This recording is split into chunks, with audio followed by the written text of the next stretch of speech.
le mandat consensuel ne me semble pas aller à l'encontre de quelques principes que ce soit. Pour la simple raison que la tenue régulière des élections telles que c'est prescrit par la Constitution pour l'élection présidentielle et les élections législatives, ou pour d'autres types d'élections telles que c'est prescrit par la loi, ce sont des règles qui sont posées. Mais ces règles s'appliquent par des temps ordinaires. Lorsque nous sommes face à des circonstances exceptionnelles, telles que nous sommes en train de les vivre aujourd'hui, en fait, les Congolais se réveillent tous les matins, vaquent à leurs occupations et ont le sentiment que tout va bien dans le meilleur des mondes. Mais lorsque vous scrutez la situation de notre pays du point de vue des données, vous vous rendez compte que nous sommes véritablement dans une catastrophe.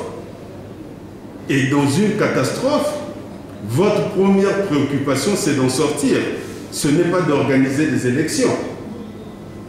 Quand un tsunami a traversé votre territoire, la première chose à laquelle vous pensez, ce n'est pas d'aller aux urnes le lendemain.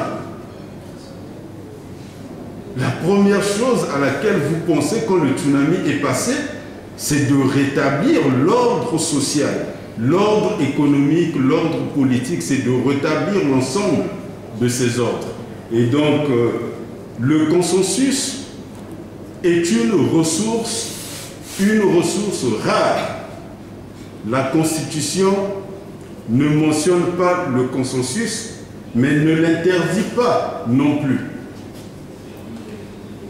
Le président Jefferson disait que le président de la République fait ce que la Constitution lui permet de faire. Ce n'est pas une citation exacte, mais l'esprit est le même. Il disait que le président de la République fait ce que la Constitution lui permet de faire.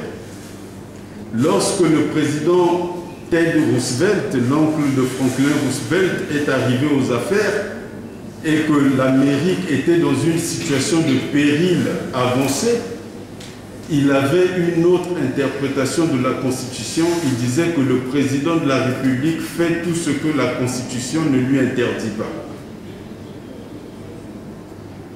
D'autres temps, d'autres lectures. C'est la même Constitution américaine. Jefferson en avait une interprétation par temps ordinaire. Roosevelt en a eu une autre interprétation par temps extraordinaire.